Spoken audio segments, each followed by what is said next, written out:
J'étais un simple pêcheur de Galilée, appelé à suivre le Maître. J'ai marché à ses côtés, j'ai vu ses miracles, j'ai entendu ses paroles, et j'étais avec lui au moment le plus sombre de sa crucifixion. Mais mon voyage ne s'est pas arrêté là. Alors que tous pensaient que mon destin était scellé, Dieu m'a conduit vers quelque chose de bien plus grand. Exilé à Patmos, seul et éloigné du monde, j'ai reçu une vision, une révélation qui traverserait les siècles, apportant espoir et crainte, promesses et jugements. Ce que j'ai vu sur cette île allait changer à jamais l'histoire de l'humanité. Mais qui suis-je? Comment ai-je été choisi pour voir les derniers jours de la terre? Et que signifie tout cela pour vous qui vivez en ces temps? Suivez mon histoire et découvrez comment je suis passé du discipulat de Jésus aux visions de la fin des temps. Depuis ma jeunesse, ma vie a été marquée par l'appel de Dieu. J'étais simplement un pêcheur sur la mer de Galilée avec mon frère Jacques, lorsque cette voie a tout changé. Au fil des ans, j'ai été appelé de nombreuses manières. Certains me voyaient comme le fils de Zébédée. D'autres me connaissaient comme l'un des fils du tonnerre, titre que j'ai reçu avec mon frère.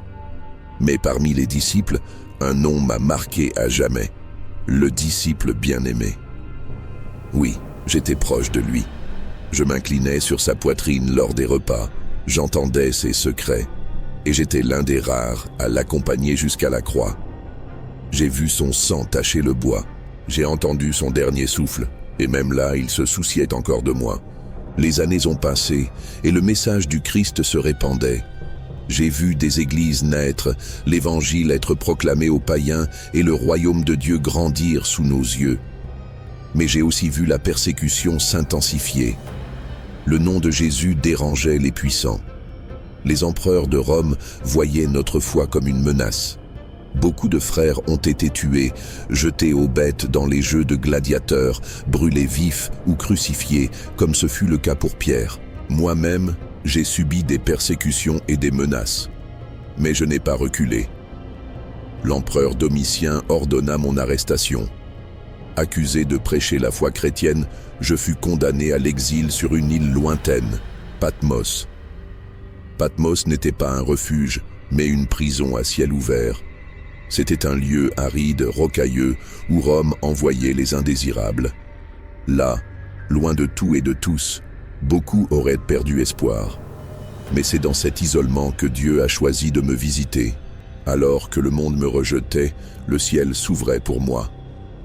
Un jour ordinaire, alors que je priais, je fus saisi par l'Esprit. Soudain, une voix retentit derrière moi, forte comme le bruit de grandes eaux. Je tremblais de la tête aux pieds. Quand je me retournai pour voir qui me parlait, mes yeux furent submergés par une vision indescriptible. Là, devant moi, se tenait quelqu'un semblable au Fils de l'homme. Mais il n'était pas comme je l'avais connu du temps où nous marchions ensemble sur terre. Son visage brillait comme le soleil à son zénith, et ses yeux étaient comme des flammes de feu. Ses vêtements étaient longs et purs, et une ceinture d'or ceignait sa poitrine. Ses pieds brillaient comme du bronze poli, et de sa bouche sortait une épée tranchante à double tranchant. Je ne pouvais supporter une telle gloire. Mes forces m'abandonnèrent, et je tombai comme mort à ses pieds. Mais alors, je sentis sa main sur moi, la même main qui, un jour, avait guéri les malades, relevé les affligés et rompu le pain pour les affamés. « N'aie pas peur, il dit. Je suis le premier et le dernier, celui qui vit. J'étais mort, mais voici, je suis vivant au siècle des siècles, et je tiens les clés de la mort et du séjour des morts. Je devais consigner chaque vision, chaque parole, afin que les générations futures sachent ce qui allait arriver. » Et ainsi commença la vision qui allait changer à jamais l'histoire de l'humanité. Alors que je me tenais encore devant lui, j'entendis des paroles qui n'étaient pas seulement pour moi, mais pour toute l'Église, pour les fidèles qui affrontaient persécutions et épreuves dans diverses villes. Mais à ceux qui ne se sont pas souillés, je donnerai autorité sur les nations, quelque chose qui transcendait le temps et la terre. Je vis le ciel s'ouvrir. Le ciel, autrefois un mystère lointain, était maintenant devant moi d'une manière que je n'aurais jamais imaginé possible. Je vis une porte ouverte dans le ciel, et la voix, la même qui m'avait appelé à Patmos, dit « Monte ici et je te montrerai ce qui doit arriver après ces choses, non seulement en esprit, mais dans une expérience si vivante qu'elle semblait faire partie de moi-même. » Je regardai et vis le trône de Dieu. Il était assis, majestueux et imposant, et tout autour de lui resplendissait une lumière indescriptible, semblable à la pierre de jaspe et de sardoine. Le trône était entouré de 24 autres trônes, sur lesquels étaient assis 24 anciens vêtus de blanc et couronnés d'or. Autour du trône, je vis 4 êtres vivants remplis d'yeux qui adoraient sans cesse. Et alors, quand il ne semblait plus y avoir d'espoir, apparut au centre du trône un agneau. Il semblait avoir été immolé, mais il était debout. Cet agneau, par son sacrifice, avait l'autorité d'ouvrir les sceaux. Il était le seul digne. La vision était plus qu'une révélation. C'était une confirmation que, bien que les circonstances sur terre paraissent désolantes, le ciel était en contrôle absolu. Le trône de Dieu ne serait jamais ébranlé. Et à partir de ce moment, les sceaux commencèrent à être ouverts. Lorsque l'agneau commença à ouvrir les sceaux, je sentis le poids de ce qui était sur le point d'être révélé. Chaque sceau, en étant brisé, déclenchait un jugement, un cri de justice qui résonnait dans le ciel et sur la terre. Le premier sceau libéra un cheval blanc, et son cavalier portait un arc et une couronne. Il partit pour conquérir. Je sus à cet instant que c'était le début des tribulations qui précéderaient à la fin. Avec le deuxième sceau, un cheval rouge apparut, et son cavalier tenait une grande épée. La paix serait retirée de la terre, et le conflit se répandrait. Le troisième sceau fit surgir un cheval noir, dont le cavalier tenait une balance. J'entendis une voix dire « Une mesure de blé pour un denier, et 3 mesures d'orge pour un denier. » Mais ne touche pas à l'huile et au vin. Le monde connaîtrait une famine dévastatrice, mais la grâce subsisterait encore au milieu de la souffrance. Lorsque le 4e sceau fut ouvert, un cheval pâle apparut, et son cavalier, appelé Mort, entraînait avec lui le séjour des morts. Il reçut le pouvoir sur le quart de la terre pour tuer par l'épée, la famine, la peste et par les bêtes sauvages. Le jugement de Dieu était implacable, mais le plus grand cri s'éleva lorsque le 5e sceau fut rompu. Je vis sous l'autel les âmes de ceux qui avaient été mis à mort à cause de la parole de Dieu. Ils criaient « Jusqu'à quand, Seigneur, ne jugeras-tu pas et ne vengeras-tu pas notre sang ?» Enfin, le 6e sceau révéla un grand tremblement de terre. Le soleil s'obscurcit et la lune devint comme du sang. Les étoiles du ciel tombèrent et les montagnes et les îles furent déplacées. La terre et les cieux étaient en convulsion, mais il y avait encore ceux qui cherchaient à se cacher du juge. Et alors, les trompettes commencèrent à sonner. Chaque trompette apportait de nouveaux jugements, du feu et du sang sur la terre, des eaux transformées en amertume, des ténèbres, des fléaux. Puis vinrent les coupes, les jugements finaux. Des coupes remplies de la colère de Dieu, déversées sur la terre pour purifier le mal. Chacun de ces jugements était plus intense que le précédent, un signe clair que la patience de Dieu était arrivée à son terme. Mais même au milieu de tant de souffrances, ceux qui se repentaient et cherchaient la miséricorde de Dieu étaient sauvés. L'agneau continuait d'offrir le pardon à tous ceux qui le cherchaient d'un cœur sincère. Au fur et à mesure que les jugements se déroulaient, une grande bataille se préparait. Je vis une guerre spirituelle qui transcendait tout conflit terrestre.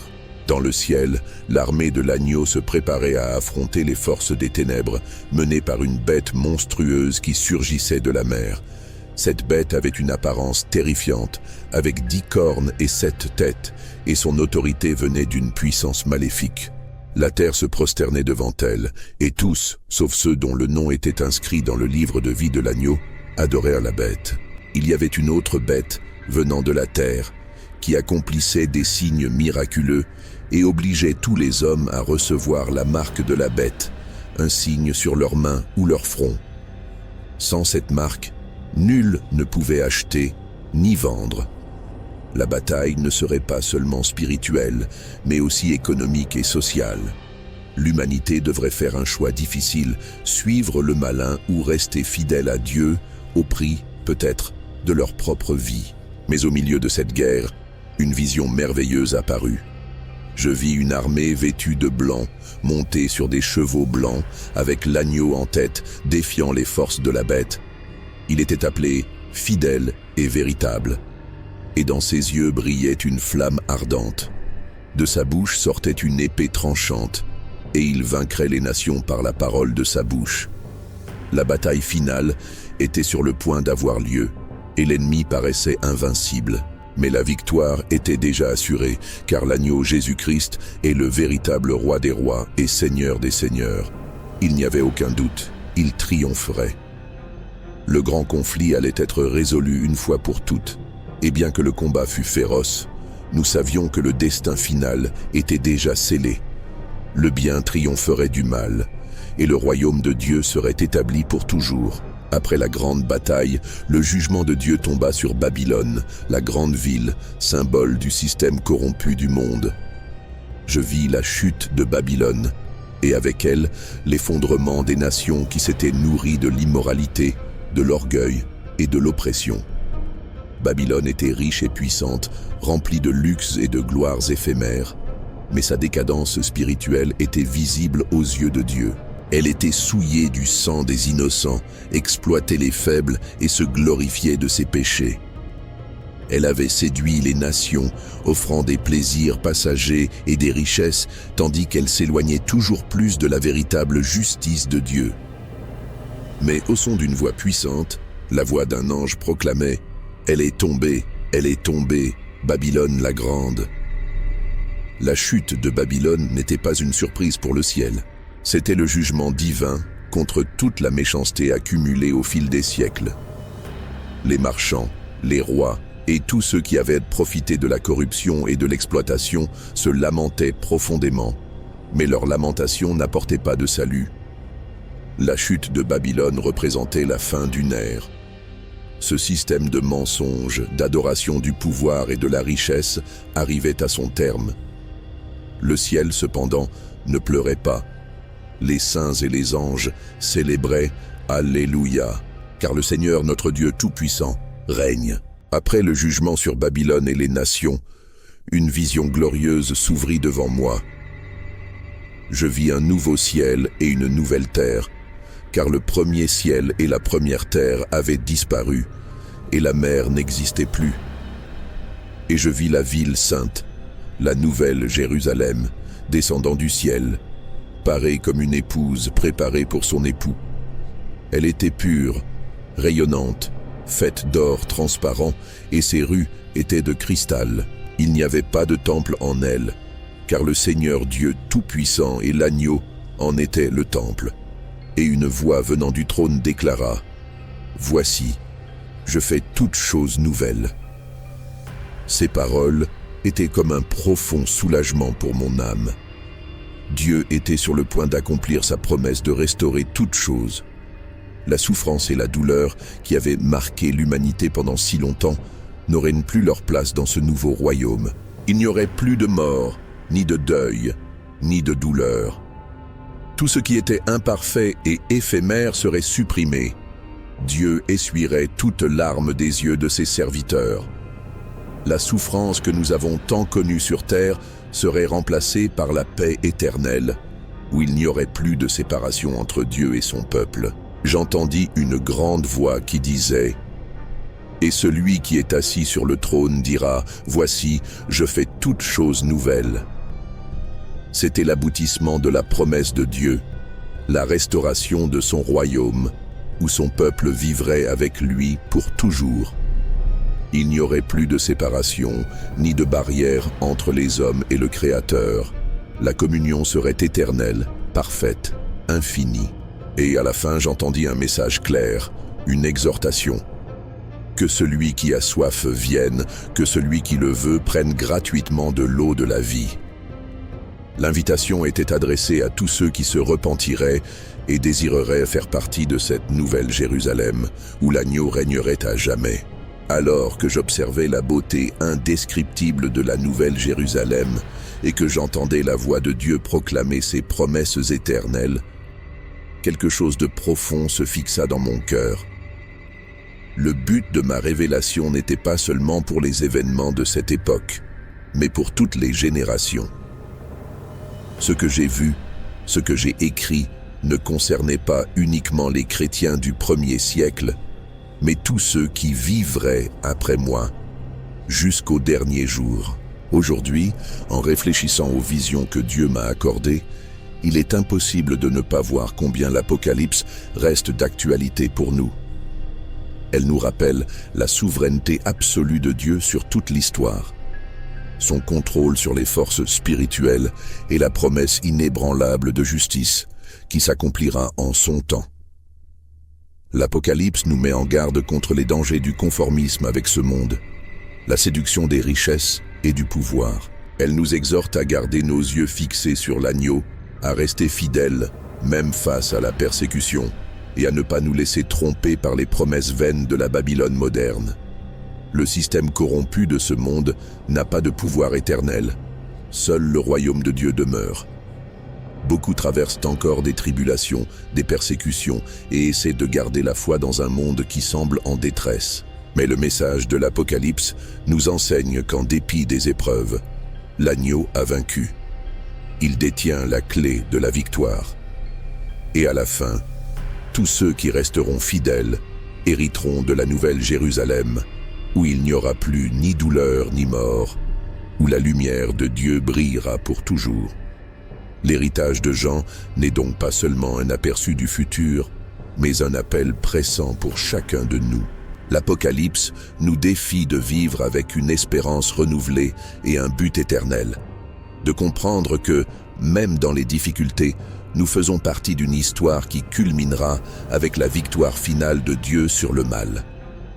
Alors, en méditant sur ce livre, nous sommes rappelés que l'avenir glorieux de la nouvelle création est déjà en vue et que, malgré les tribulations actuelles, notre foi ne sera pas vaine.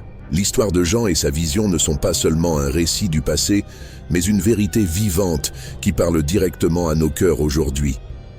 Tout au long de ce voyage, nous avons été guidés par les visions de Jean, un disciple fidèle qui, bien qu'exilé, a reçu des révélations puissantes qui résonnent encore aujourd'hui.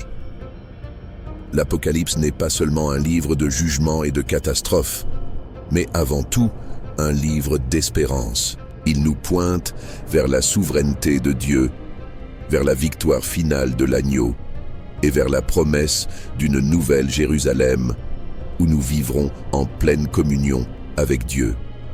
Notre appel, tout comme celui de Jean, est de garder nos yeux fixés sur cette vérité éternelle. Les difficultés et les défis sont inévitables, mais notre espérance doit être placée en Christ glorifié, qui a le contrôle de toute l'histoire. L'agneau a vaincu, et nous aussi nous vaincrons si nous restons fermes dans notre foi. C'est le moment de réfléchir. Comment vivez-vous votre foi? Vous laissez-vous séduire par les valeurs de ce monde ou cherchez-vous en Christ la véritable paix et la joie que lui seul peut offrir?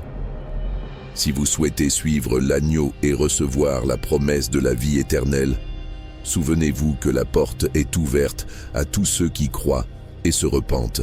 Ne remettez pas à demain ce que Dieu vous appelle à faire aujourd'hui. Et si ce message a touché votre cœur, aimez, partagez et commentez ci-dessous. Comment percevez-vous l'Apocalypse à notre époque? Quelles leçons en tirez-vous pour votre vie? Abonnez-vous à la chaîne pour plus de messages d'espérance et de foi. Marchons ensemble dans la lumière de Christ jusqu'au grand jour de la victoire. Que Dieu vous bénisse tous et à la prochaine vidéo.